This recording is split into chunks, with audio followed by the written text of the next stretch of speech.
Queen Excluders, and which one should you use? I'm going to answer that question. In addition, we're going to stick an excluder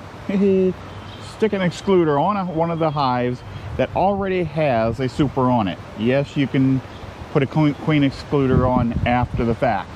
And as a bonus, I am going to show you how I'm today going to solve the problem of an upper entrance when you have honey supers on, but you don't have a wedge with an entrance on it.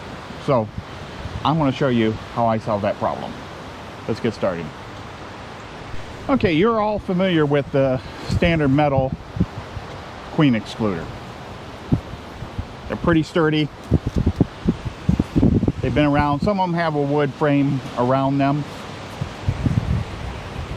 You're familiar with those. But there's a couple of other options you may or may not be aware of.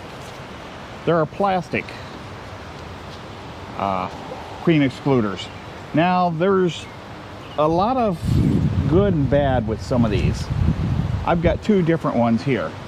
And believe it or not, the space that the bees can get through, hopefully not the queen, is actually larger on one of these than the other one. That I would not want to use. This one here is a little bit better. It has some problems though. And keep in mind, if this is all you have, it's better than nothing. The problem you have with these, as you can see, it flex. And it gets 90 degrees out here, or higher, much higher in a lot of places. That's going to flex even more, allowing bees, or in this case your queen, to get through there. That is not good. But besides that, the biggest problem I have with that, again, is the gap, even in the better of the two plastics that I have here, is still wider than the metal excluder. I have had bees in my honey supers, and it ruins a lot of good honey. Or space where there should be honey, I should say. So my take on these, whether you like them or not, or if it's all you have, out of here. The other one, out of here. Here is a bamboo. I kind of like this one I got. You can see I've used it quite a bit here. Actually one season I did. And the queens did get up through here. The reason I like it is these bamboos are rounded. These are nice and round and smooth. So you don't really harm the worker bees as they come up and down through the excluder, which can be a problem. And matter of fact, that is a major complaint with the plastic, is the bees get chafed going through there. So this is really good with that. However, well, just like with the plastic, in fact even worse than the plastic, is the gap on this bamboo is horribly large. It's just way too much gap for me. You're putting these on here for a reason, okay? There is a reason you're putting a Queen Excluder on there. If it's not doing its job, it's not doing its job. So I stick with these when I have to. Now, before I go on, I'm not a big fan of excluders. In fact, last year I don't think I used one at all. This year I'm using single brood management. So I've got a single brood box and a super on top of that. So I'm kind of forced to use one of these. And when we take a look in the box, you'll see why I have to use one of these. So this is what we're going to use. Let's get started right now. And again, stay tuned. I can show you that little secret I'm using this go around to add upper entrances for the honey super. Okay, here's the hive we're working today. A lot of bees. This is the honey super, unfortunately. I put it on here. I didn't have the Queen Excluder handy. They were still in storage the other week. So what I need to do here first is I need to look for queen bees. I'm sorry. I need to look for the queen bee as well as brood up here is what I'm looking for. Oh, it's been a long day.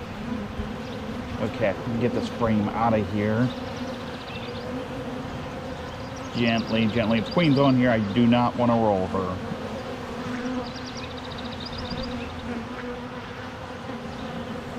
Okay, you can see the brood. There's a lot of brood on this particular frame.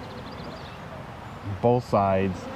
It's not full, but it does have a considerable amount of brood and eggs and larvae down in there.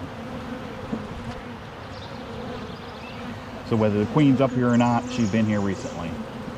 Now here at the bottom, I've got some drone brood. I'm just gonna squish that right here. I don't need more drone up in my honey super.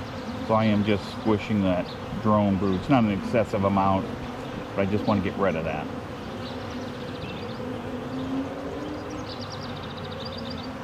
Now let's quickly go through this hive, this super, and see what I have up here.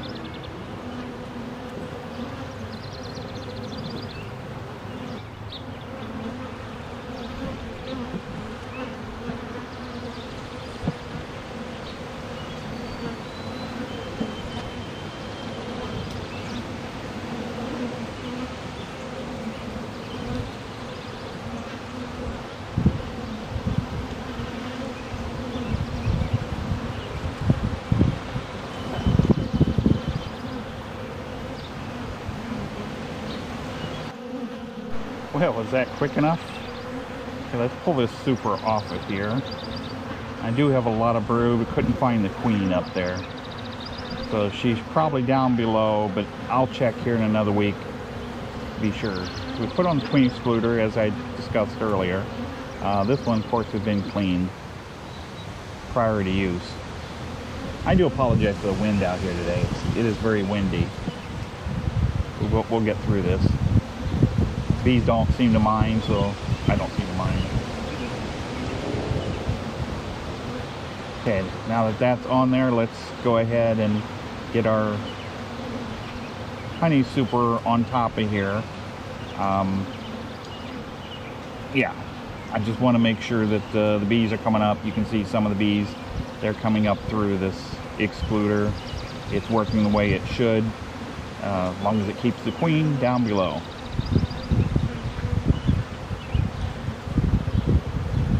Okay, grab that super here. Got a little bit of weight to it, not a lot. Gently place that here on top.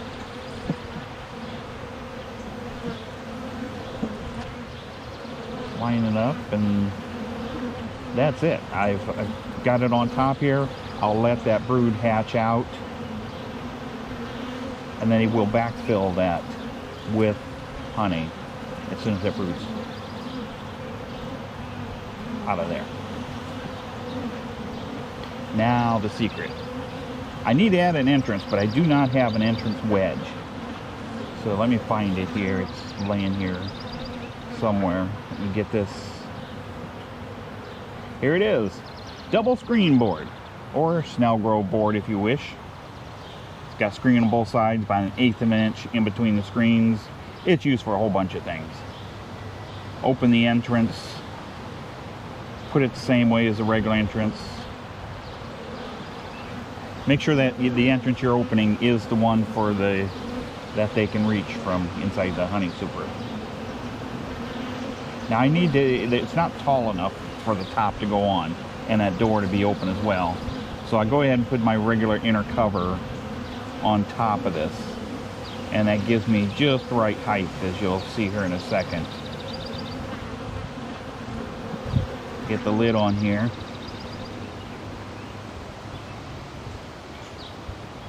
And that's it for the excluder. Right here now is the entrance. See, it's just below the top. So I can open, close it as I need. You can see the bees already kind of checking it out. They can freely go up there. And if there are any drones still up there, they can get out this particular opening. And if you need to adjust it a little bit, close it off a little bit to protect the bees, just move that little door back and forth. And that's it. Well, that's it for today. Please subscribe if you haven't, like and share. This is Tim, Southwest Ohio Bees, your common sense beekeeper. Please leave a comment down below if you have any questions whatsoever. I will try to answer them. You have a fantastic day.